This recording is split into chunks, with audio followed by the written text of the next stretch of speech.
নমস্কাৰ মই জিমিয়ে আকৌ এবাৰ তোমালোক সকলোকে মোৰ চেনেললৈ স্বাগতম জনাইছো। আশা কৰোঁ সকলো ভালে আছা, মোৰো ভালেই। আজি মই তোমালোকৰ বাবে অষ্টম শ্ৰেণীৰ অংকুৰণ পাঠ্যপুথিখনৰ অন্তৰ্গত 6 নম্বৰ পাঠটো প্ৰগতিৰ সোণালী বাট পাঠটিৰ প্ৰশ্ন উত্তৰখিনি লৈ আহিছো। নিশ্চয় এই পাঠটোৰ প্ৰশ্ন উত্তৰখিনিৰ পৰা তোমালোক উপকৃত হ'ব পাৰিবা। তেতিয়াহ'লে আহাচোন মৰমৰ ছাত্ৰ ছাত্ৰীসকল, আজি আমি প্ৰগতিৰ সোণালী বাট পাঠটোৰ প্ৰশ্ন উত্তৰখিনিলৈ আগবাঢ়ো। আৰু যদি ভিডিঅ'টো চাই ভাল লাগে তোমালোকে লাইক কৰিবা, কমেণ্ট কৰিবা আৰু পাৰিলে শ্বেয়াৰ কৰিবা। আৰু যিসকলে আজি মোৰ চেনেলত প্ৰথম ভুমুকি মাৰিছা তেওঁলোকে চেনেলটো ছাবস্ক্ৰাইব কৰি ল'বা। তেতিয়া মোৰ এনেধৰণৰ শিক্ষামূলক ভিডিঅ'সমূহ তোমালোকে পাই থাকিবা। আৰু এটা কথা, যেতিয়া আমি পাঠ এটাৰ প্ৰশ্ন উত্তৰখিনিলৈ আগবাঢ়ো তেতিয়া পাঠটো ভালদৰে পঢ়ি ল'ব লাগে। তোমালোকেও পাঠটো ভালদৰে পঢ়ি ল'বা। পাঠটো পঢ়িলে তোমালোকে নজনা কথা বহুত জানিব পাৰিবা।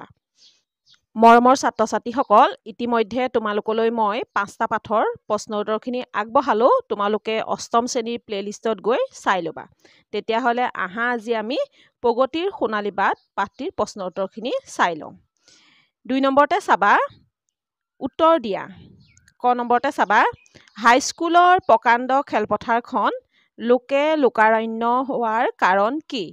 উত্তৰটো হ'ব হাইস্কুলৰ প্ৰকাণ্ড খেলপথাৰখন লোকে লোকাৰণ্য হোৱাৰ কাৰণটো হ'ল সেই ঠাইত অঞ্চলটোৰ মহিলাসকলে আত্মসহায়ক গোটৰ প্ৰদৰ্শনী এখন পাতিছিল।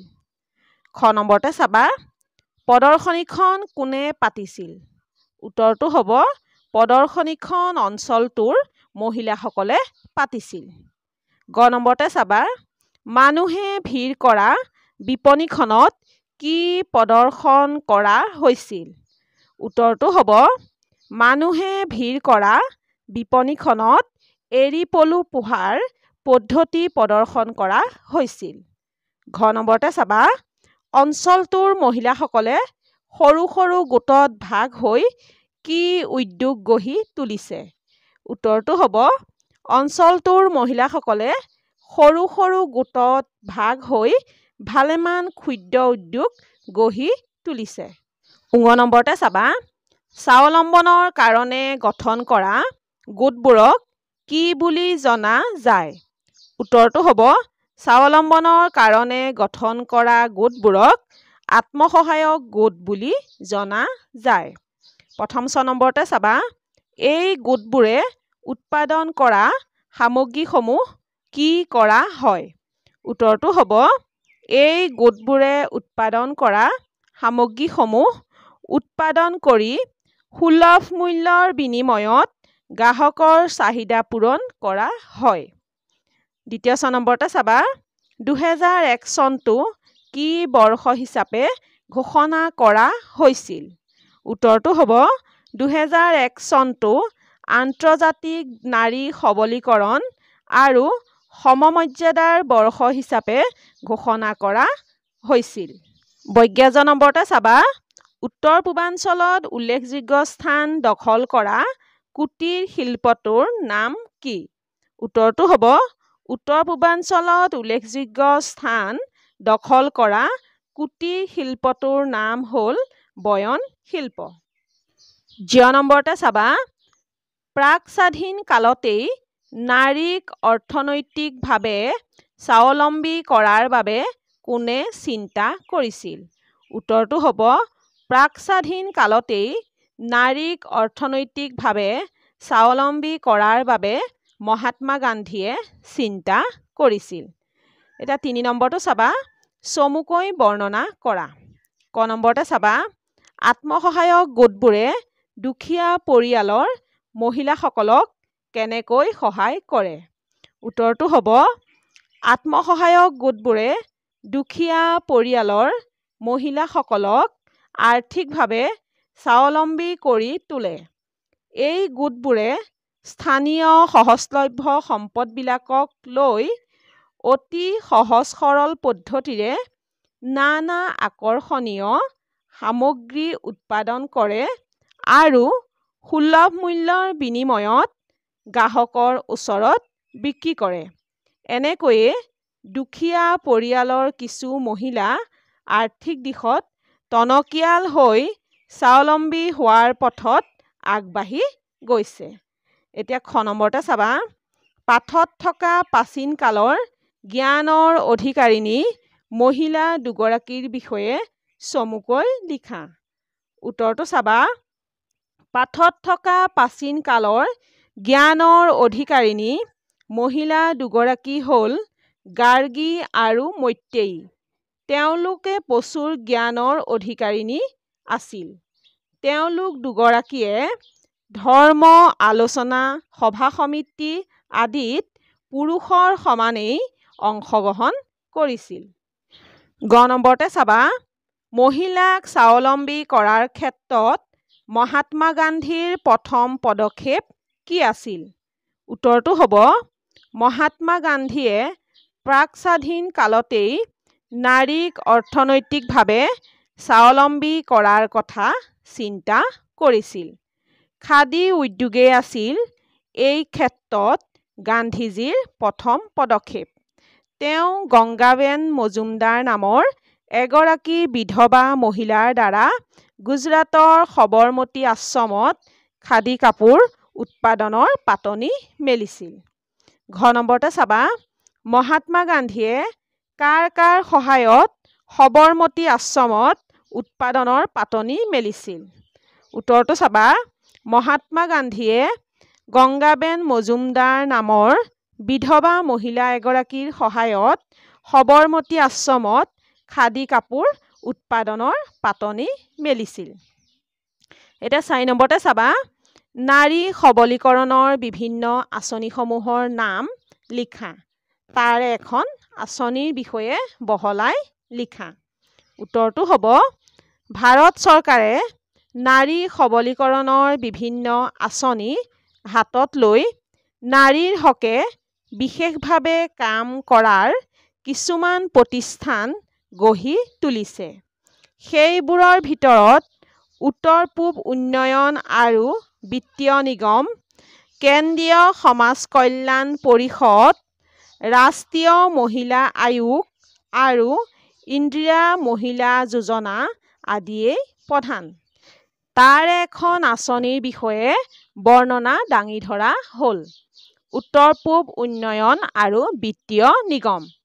উত্তৰ পূব উন্নয়ন আৰু বিত্তীয় নিগম, ইংৰাজীত north eastern development finance corporation limited, চমুকৈ নেটফি, হৈছে উত্তৰ পূৰ্বাঞ্চলৰ বাবে গঠিত হোৱা এটা পৃথক বিত্তীয় অনুষ্ঠান।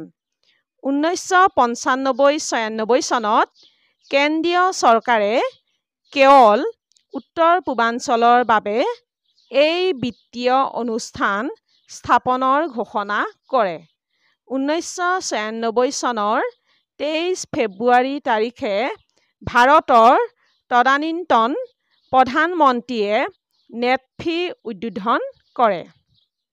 উত্তৰ পূৰ্বাঞ্চলৰ অৰ্থনৈতিক বিকাশ ত্বৰান্বিত কৰাটোৱেই নেটফিৰ লক্ষ্য। উত্তৰ পূৰ্বাঞ্চলৰ মহিলাসকল এক বিশেষ সামাজিক মৰ্যাদাৰ অধিকাৰী, যদিও সামগ্ৰিকভাৱে অৰ্থনৈতিক দিশত সিমান টনকিয়াল নহয়। সেয়েহে সমাজৰ আৰ্থ-সামাজিক উন্নয়নৰ বাবে উত্তৰ পূব উন্নয়ন আৰু বিত্তীয় নিগমে মহিলা উদ্যোগ উন্নয়ন প্ৰকল্পৰ জৰিয়তে বিভিন্ন আঁচনি ৰূপায়িত কৰিছে। নেটফিয়ে মহিলাসকলৰ বাবে আগবঢ়োৱা কেইখনমান আঁচনি হ'ল ক্ষুদ্ৰ বিত্ত সাহায্য আঁচনি, উত্তৰ পূব ইকুইটি ফাণ্ড আঁচনি, উত্তৰ পূৰ্বাঞ্চলৰ বাবে হস্ততাঁত আৰু হস্তশিল্প আঁচনি, মৰাপাট উদ্যোগ আঁচনি।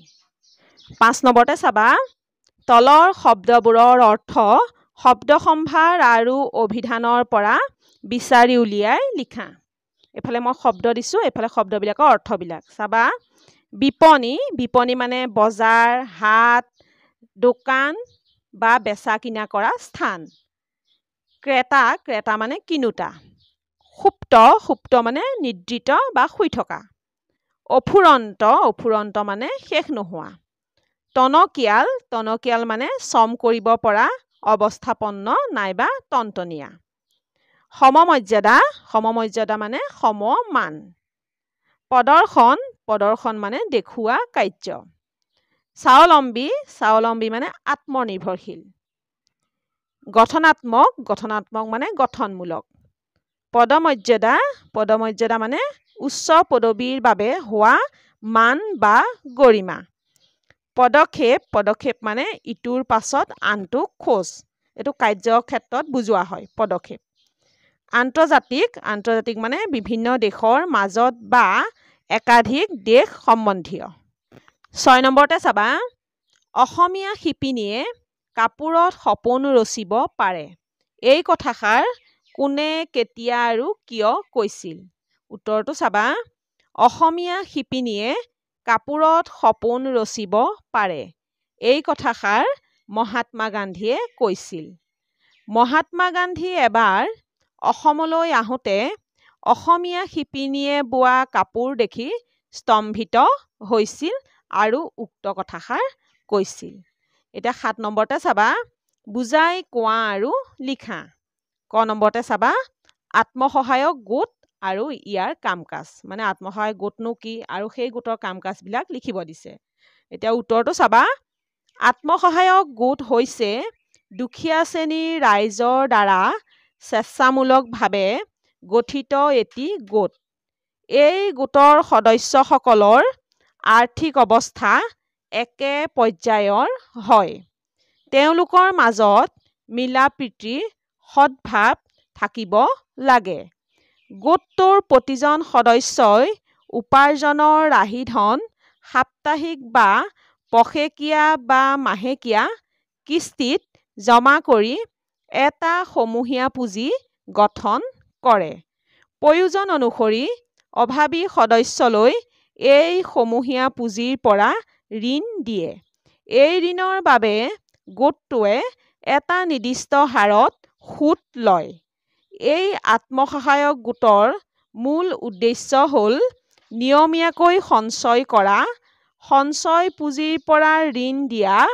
গোটটো পৈণত হৈ উঠিলে বেংকৰ লগত সংযোগ স্থাপন কৰি ঋণ লোৱাৰ ব্যৱস্থা কৰা। আত্মসহায়ক গোটৰ কাম হ'ল স্থানীয় সহজলভ্য সম্পদবিলাকক লৈ অতি সহজ সৰল পদ্ধতিৰে নানা আকৰ্ষণীয় সামগ্ৰী উৎপাদন কৰা আৰু সুলভ মূল্যৰ বিনিময়ত গ্ৰাহকৰ চাহিদা পূৰণ কৰা। এতিয়া খ নম্বৰতে চাবা, নাৰী সবলীকৰণৰ বিভিন্ন আঁচনিসমূহ আৰু ইয়াৰ কাম। মানে নাৰী সবলীকৰণৰ যিমানকেইটা আঁচনি আছে সেই আঁচনিসমূহ আৰু আঁচনিসমূহৰ কামবিলাক লিখিব দিছে।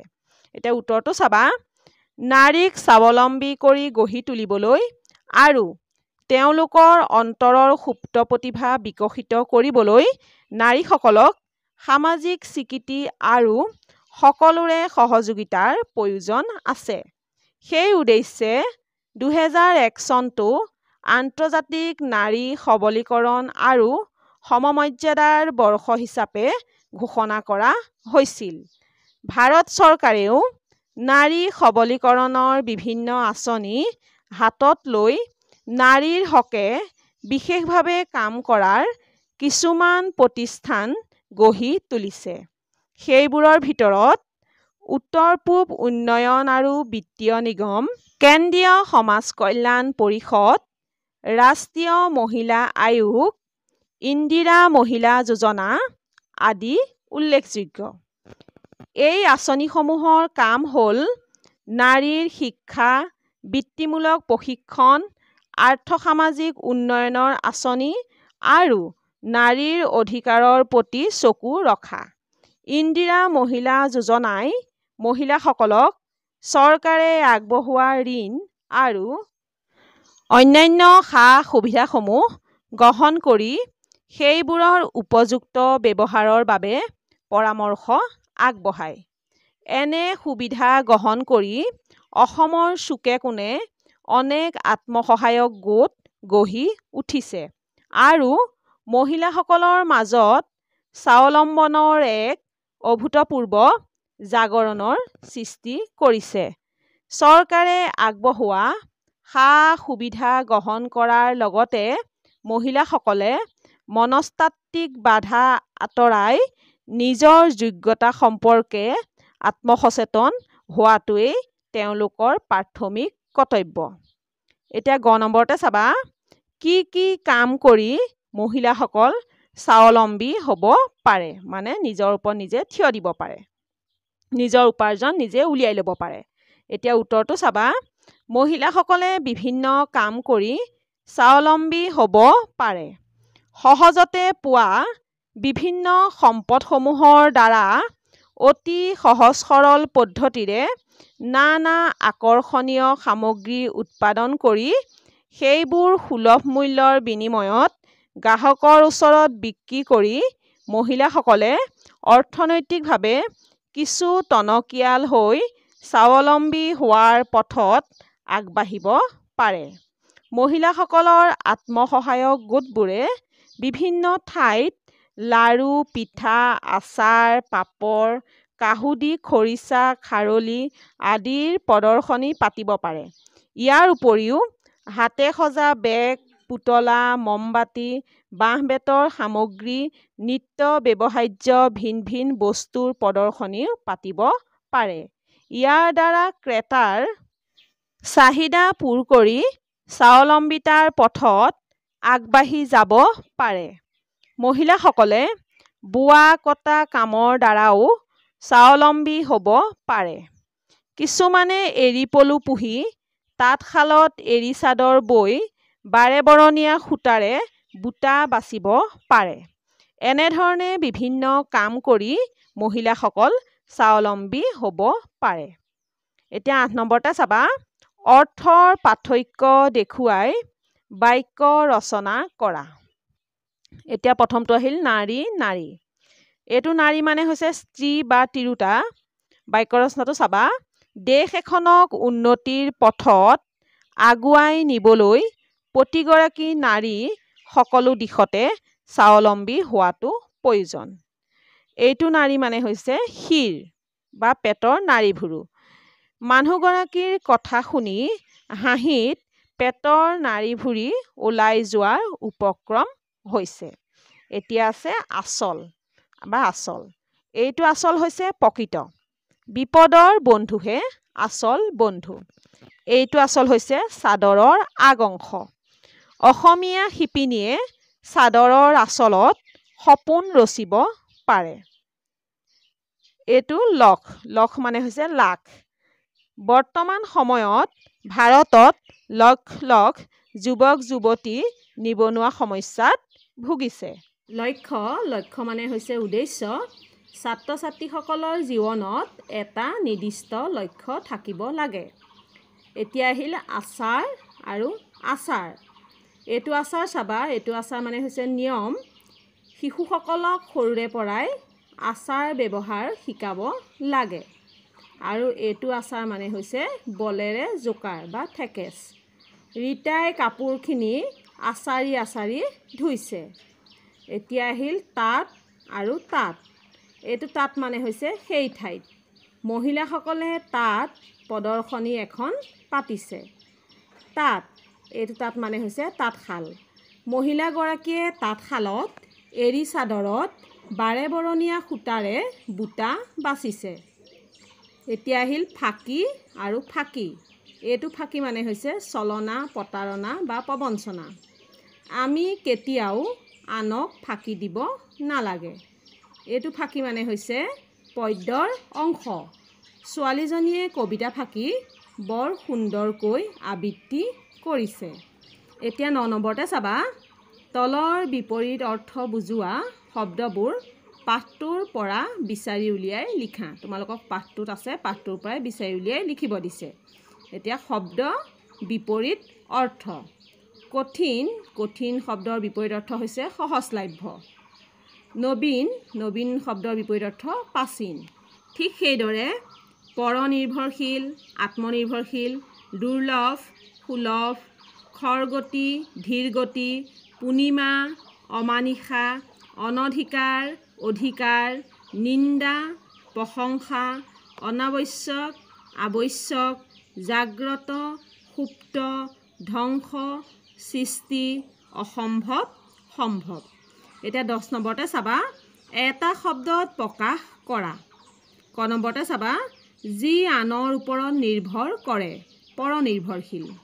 খ নম্বৰতে চাবা যি নিজৰ ওপৰত নিৰ্ভৰ কৰে আত্মনিৰ্ভৰশীল। গ নম্বৰতে চাবা স্থানীয়ভাৱে পোৱা সম্পদ আৰু সাধাৰণ আহিলাৰ সহায়ত ঘৰে ঘৰে গঢ়ি উঠা শিল্প কুটিৰ শিল্প। ঘ নম্বৰতে চাবা যি আনক হিংসা নকৰে অহিংসুক।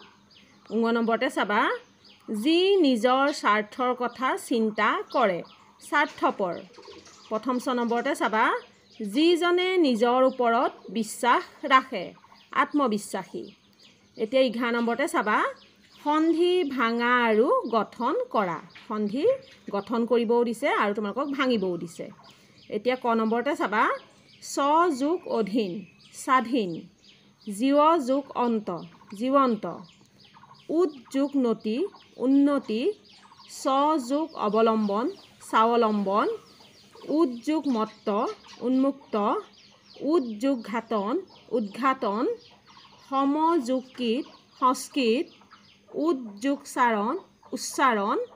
ঠিক সেইদৰে এইখিনি সন্ধি ভাঙিব দিলে চাবা পৰাধীন পৰাধীনটো ভাঙিলে পৰ যোগ অধীন যথেষ্ট যথা যোগ ইষ্ট উন্নয়ন উদ যোগ নয়ন অতীত অতি যোগ ঈদ সংগীত সম যোগ গীত যথোচিত যথা যোগ উচিত মহাত্মা মহা যোগ আত্মা বিদ্যুৎসাহী বিদ্যা যোগ উৎসাহী।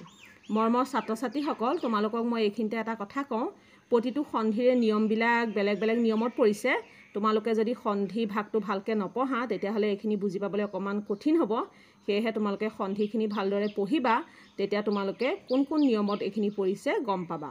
এতিয়া আহা আমি 12 নম্বৰতে চাওঁ তলৰ শব্দবিলাক বহুবচনলৈ পৰিৱৰ্তন কৰা। কিছুমান শব্দ দিছে বহুবচনলৈ নিব দিছে। এনেকৈ লিখি ল'লোঁ একবচন আৰু এইফালে বহুবচন। শিক্ষক শিক্ষকৰ বহুবচন শিক্ষক বৃন্দ। ঠিক সেইদৰে ছাত্ৰ ছাত্ৰবৃন্দ মানুহ মানুহবোৰ গৰু গৰুবোৰ গ্ৰন্থ গ্ৰন্থৰাজি গুৰু গুৰুসকল পৰ্বত পৰ্বতশ্ৰেণী মহিলা মহিলাসকল। এতিয়া 13 নম্বৰতে চাবা তলত দিয়া যুক্তাক্ষৰ কেইটাৰে অৰ্থ প্ৰকাশক শব্দ লিখা। প্ৰথম ছয় দ্বিতীয় ছয় আশ্চ ছয়স্য দুটা শব্দ বিচ্ছেদ বিচ্ছিন্ন সত্যয়াস্তু বস্তু গৌৰগ্ৰ আগ্ৰহ বিগ্ৰহ নৈথান্থ কণ্ঠ নৈথান্থ গ্ৰন্থ গ্ৰন্থাগাৰ। এইটো মূৰ্ধন্য ন যোগ মূৰ্ধন্য থ আৰু এইটো দন্তীয়া ন যোগ দন্তীয়া থ। দৈৰ্ঘ্যাঢ্য বৃদ্ধ শ্ৰদ্ধা নৈতান্ত কণ্টক কণ্টকৰাম নৈশাংশ পঞ্চম সঞ্চয়। এতিয়া 14 নম্বৰতে চাবা বাক্য ৰচনা কৰা। দূৰ দূৰণি প্ৰদৰ্শনীখন চাবলৈ দূৰ দূৰণিৰ পৰা বহুতো মানুহ আহিছে। বিধে বিধে দোকানখনত বিধে বিধে খাদ্য সামগ্ৰী আছে। শিপিনী অসমীয়া শিপিনীয়ে কাপোৰত সপোন ৰচিব পাৰে। লোকে লোকাৰণ্য ক্ৰিকেট খেলখন চাবলৈ খেলপথাৰখন লোকে লোকাৰণ্য হৈ পৰিছিল। সা সুবিধা বৰ্তমান চৰকাৰে মহিলাসকলক বহুতো সা সুবিধা দিছে। চুকে কোণে অসমৰ চুকে কোণে বহুতো আত্মসহায়ক গোট গঢ়ি উঠিছে। আত্মবিশ্বাস জীৱনৰ বাটত আগুৱাই যাওঁতে মানুহৰ আত্মবিশ্বাস গুণটোৱে সহায় কৰে। দলদোপ হেন্দোলদোপ মেলাখন চাবলৈ চাৰিওফালৰ পৰা মানুহ দলদোপ হেন্দোলদোপকৈ আহিছে। এতিয়া 15 নম্বৰতে চাবা লিংগ নিৰ্ণয় কৰা। তোমালোকক কিছুমান শব্দ দিছে সেই শব্দকেইটা কি লিংগত পৰিছে লিখিব দিছে। ইয়াত দিছে নাৰী নাৰীটো স্ত্ৰীলিংগ আৰু তোমালোকে জানা মহিলা বুজোৱাবিলাক স্ত্ৰীলিংগ হয় আৰু পুৰুষ বুজোৱাবিলাক পুংলিংগ হয়। নাৰী স্ত্ৰীলিংগ দেউতা পুংলিংগ বুঢ়ী স্ত্ৰীলিংগ পুৰুষ পুংলিংগ দাদা পুংলিংগ ডেকা পুংলিংগ, যুৱক পুংলিংগ, আমৈ স্ত্ৰীলিংগ, ছোৱালী স্ত্ৰীলিংগ। এতিয়া 16 নম্বৰতে চাবা তলৰ উপসৰ্গকেইটা লগ লগাই একোটাকৈ শব্দ গঠন কৰা। এই উপসৰ্গ জানিবলৈ হ'লে তোমালোকে ব্যাকৰণ চাব লাগিব। উপসৰ্গ অসমীয়া ভাষাত 20টা আছে আৰু ইয়াত তোমালোকক কেইটামান উপসৰ্গ দিছে। উপসৰ্গ সদায় আমাৰ আগত ব্যৱহাৰ হয়। যেনে দেখিছানে পৰেপ্ৰ লগাই ইয়া প্ৰকাণ্ড, প্ৰচাৰ, পচন্দ, প্ৰথম এনেকুৱাবিলাক। পৰা লগাই পৰাজয়, পৰাক্ৰম, অপবাদ, অপৰাধ, উপকাৰ, উপস্থিত, অতিমাত্ৰা, অতিপাত, প্ৰতিদান, প্ৰতিদিন। এতিয়া 17 নম্বৰতে চাবা মহিলাসকলে কম খৰচতে কি ধৰণৰ কাম কৰি নিজকে স্বাৱলম্বী কৰি তুলিব পাৰে, তেনেধৰণৰ কাম কেইপদমানৰ নাম লিখা। উত্তৰটো চাবা মহিলাসকলে কম খৰচতে বিভিন্ন ধৰণৰ কাম কৰি নিজকে স্বাৱলম্বী কৰি তুলিব পাৰে। আমাৰ অসম এখন কৃষিপ্ৰধান ৰাজ্য, গতিকে অসমত বিবিধ ধান উৎপাদন হয়। এই ধানৰ পৰা চাউল উলিয়াই লৈ চিৰা, মুড়ি, সান্দহ, বিভিন্ন ধৰণৰ পিঠা, লাড়ু আদি তৈয়াৰ কৰি প্ৰদৰ্শনী নাইবা আন বজাৰত বিক্ৰী কৰিব পাৰে। বাঁহ-বেতৰ পৰাও বিভিন্ন ধৰণৰ সামগ্ৰী বনাই বজাৰত বিক্ৰী কৰিব পাৰে। বিভিন্ন ধৰণৰ আচাৰ, পাপৰ, কাহুদি, খৰিচা, খাৰলি আদিৰ উপৰিও হাতে সজা বেগ, পুতলা, মমবাতি আদিও তৈয়াৰ কৰিব পাৰে। ইয়াৰ উপৰিও বোৱা কটা আদিৰ দ্বাৰাও বিভিন্ন ধৰণৰ সাজ-পোছাক তৈয়াৰ কৰি ক্ৰেতাৰ চাহিদা পূৰণ কৰাৰ লগতে নিজকে স্বাৱলম্বী কৰি তুলিব পাৰে। এতিয়া 18 নম্বৰতে চাবা ভাৱ বহলাই লিখা। ক নম্বৰতে চাবা ৰাইজে নখ জোকাৰিলে নৈ বয়। এই ভাৱ বহলাই লিখাবিলাকৰ প্ৰকৃত অৰ্থটো বেলেগ আৰু ৰাইজে নখ জোকাৰিলে নৈ বয় এইটো তোমালোকে জানাই যে একত্ৰিত হৈ কাম কৰিলে আমি যিকোনো অসাধ্য কামেই সাধন কৰিব পাৰোঁ। সেইটোকে বহলাই লিখিব দিছে। এতিয়া চাবাচোন উত্তৰটো অসমীয়া ভাষাত ব্যৱহৃত এইটো এটা ফকৰা যোজনা। এটোপ এটোপ পানী লগ হৈয়ে নদীৰ সৃষ্টি হয়, সেইদৰে একত্ৰিত হোৱা অজস্ৰ মানুহৰ নখৰ আগত উঠা এটোপ এটোপ পানী মিলিত হৈও একোখন নদীৰ সৃষ্টি হ'ব পাৰে, আৱশ্যক মাত্ৰ একত্ৰিত কৰাৰ। সেইদৰে বহুতো মানুহ এক হৈ প্ৰত্যেকেই অলপ প্ৰচেষ্টা আগবঢ়ায়ো একোটা মহৎ কাৰ্য সম্পাদন কৰিব পাৰে। এপইচা দুপইচাকৈ ৰাইজে আগবঢ়োৱা বৰঙণিৰ দ্বাৰাই বৰ্তমান যুগত একোটা মহৎ শিক্ষানুষ্ঠান গঢ়ি তুলিছে। এতেকে ৰাইজৰ সন্মিলিত শক্তিয়ে জগতত বহুত মহৎ কাৰ্য সম্পাদন কৰিব পাৰে। এতিয়া খ নম্বৰতে চাবা মন কৰিলে চন, বাকৰি মাটিতে ধন। উত্তৰটো হ'ব অসমীয়া ভাষাত ব্যৱহৃত এইটো এটা ফকৰা যোজনা। মানুহে মন কৰিলে কৰিব নোৱাৰা কাম একো নাই। কোনো এটা কাম সুকলমে সম্পাদন কৰিবলৈ মানুহৰ একমাত্ৰ প্ৰয়োজন হ'ব ইচ্ছাশক্তিৰ। বাকৰি মাটিত ধান খেতি কৰাটো কঠিন কাম। এনে মাটিত ধান খেতিৰ বাবে প্ৰয়োজন হোৱা উৰ্বৰতাৰ অভাৱ হোৱা দেখা যায়। সেইবাবে মানুহে সাধাৰণতে বাকৰি মাটিত ধান খেতি নকৰে। কিন্তু মানুহে যদি একান্ত ইচ্ছাশক্তিৰে খেতি কৰে তেনেহ'লে বাকৰি মাটিতো ধান খেতি হোৱাটো সম্ভৱপৰ হ'ব। গতিকে আমি সদিচ্ছাৰ সহায়ত কাম কৰিলে অসম্ভৱ কাৰ্যকো সম্ভৱ কৰি তুলিব পাৰোঁ। এতিয়া 19 নম্বৰতে চাবা কুটীৰ শিল্পত উৎপাদিত দৈনন্দিন জীৱনত ব্যৱহাৰ হোৱা কেইপদমান সামগ্ৰীৰ নাম লিখা। লগতে প্ৰতিবিধ সামগ্ৰী উৎপাদিত হোৱা শিল্পটোৰ নাম লিখা। উত্তৰটো চাবা, কুটীৰ শিল্পত উৎপাদিত দৈনন্দিন জীৱনত ব্যৱহাৰ হোৱা কেইপদমান সামগ্ৰীৰ নাম আৰু এই সামগ্ৰীসমূহ উৎপাদিত হোৱা শিল্পটোৰ নাম হ'ল। সামগ্ৰীৰ নাম, এইফালে শিল্পটোৰ নাম। সামগ্ৰীৰ নামত চাবা সাজ পোছাক। সাজ পোছাক বুলিলে আমি পিন্ধা বিভিন্ন ধৰণৰ সাজ পোছাক এই সকলোখিনিয়ে পৰিব। মই সাজ পোছাকৰ নামবিলাক দিয়া নাই, কিন্তু এতিয়া সাজ পোছাক বুলিলে সাজ পোছাক শিল্পটোৰ নাম হ'ল বয়ন শিল্প। সাজ পোছাকখিনি আমি ক'ৰ পৰা পাওঁ? বয়ন শিল্পৰ পৰা পাওঁ। ঠিক সেইদৰে বাঁহ বেতৰ সঁজুলি বুলিলে পাচি, খৰাহী, ডলা, কুলা, চালনী সকলোখিনি পৰিব। আৰু এই বাঁহ বেতৰ সঁজুলি ক'ৰ পৰা পাওঁ? বাঁহ বেত শিল্পৰ পৰা পাওঁ। ঠিক সেইদৰে বাচন বৰ্তন বুলিলেও সকলোখিনি বাচন বৰ্তনকে সামৰি ল'ব। আৰু এইখিনি আমি ক'ৰ পৰা পাওঁ? কাঁহ শিল্প, পিতল শিল্প আৰু মৃৎ শিল্পৰ পৰা পাওঁ।